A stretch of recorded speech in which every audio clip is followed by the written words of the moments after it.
जिंदा सांप राजा की लड़की के पेट में रहता था। सांप ने राजा की लड़की को अपने वश में किया हुआ था। जब रात होती तो वो कुछ देर के लिए राजकुमारी के मुख से बाहर निकलकर जंगल की तरफ चला जाता और सुबह होने से पहले ही वो फिर से उसके अंदर चला जाता। राजकुमारी इस बात से बिल्कुल अनजान थी कि उसके अंदर एक सांप ने डेरा डाला हुआ है। अनजाने में वो पूरी तरह से उस नाग के वश में थी। राजमहल में किसी को भी इस बात की भनक तक नहीं थी कि राजकुमारी के अंदर एक 7 फुट का सांप रहता है। सभी यही समझते कि पता नहीं राजकुमारी को क्या बीमारी लग गई जिसके कारण वो हमेशा अचेत रहती है। बड़े से बड़े वैद्य और हकीम भी इस बात का पता नहीं लगा पाए। लखन जब राजमहल के अंदर गया तो उसने देखा कि वहां पर बहुत सारे वैद्य और हकीम राजकुमारी को ठीक करने के लिए लगे हुए हैं। एक कोने में खड़े होकर चुपचाप लखन ये सारा माजरा देखने लगा। जब शाम का समय हुआ तो सभी हकीम और वैद्य धीरे धीरे करके वहां से चले गए। तब लखन राजा के मंत्री के पास गया और बोला, मंत्री महोदय, सभी अपना प्रयास कर चुके हैं, अब एक मौका मुझे भी दिया जाए।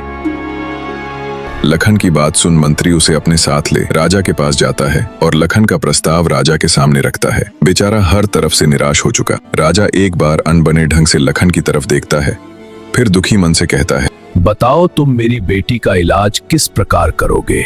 महाराज, मुझे एक रात अपनी बेटी के साथ ठहरने की इजाजत दीजिए, तभी मैं किसी नतीजे पर पहुंच सकूंगा।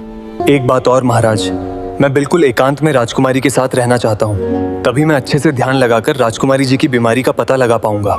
लखन की आत्मविश्वास भरी बातों से राजा के मन में हल्की सी उम्मीद जागी। उसने लखन को रात में राजकुमारी के साथ एकांत में रुकने की इजाजत दे दी। राजा की इजाजत मिलते ही लखन राजकुमारी के कक्ष में गया और उससे कुछ दूर एकदम चुपचाप बैठकर उसे देखने लगा। जैसे ही रात के 12 बजे का समय हुआ तो अचेत अवस्था में पड़ी हुई राजकुमारी के मुंह से सांप बाहर निकला और महल के परिसर से होता हुआ जंगल की ओर चला गया। यह सब देख लखन दंग रह गया। वह बिना कुछ हरकत किए चुपचाप वहीं बैठा रहा। जब रात का आखिरी पहर खत्म होने को आया तब वह सांप वापस लौटा और राजकुमारी चंद्रकला के मुख से होता हुआ पूरा उसके अंदर समा गया। दम साधे लखन यह सारा माजरा देखता रहा। सारा माजरा देख उसे समझते देर न लगी कि राजकुमारी की सारी बीमारी की जड़ यह सांप ही है। सुबह हुई तो राजा चंद्रसेन डर और बेसब्री के मिश्रित भावों के साथ लंबे लंबे कदम रखता हुआ अपने मंत्री के साथ राजकुमारी के कमरे में आया और बेसब्री से उसने लखन से पूछा, बताओ लड़के, तुम किस नतीजे पर पहुंचे?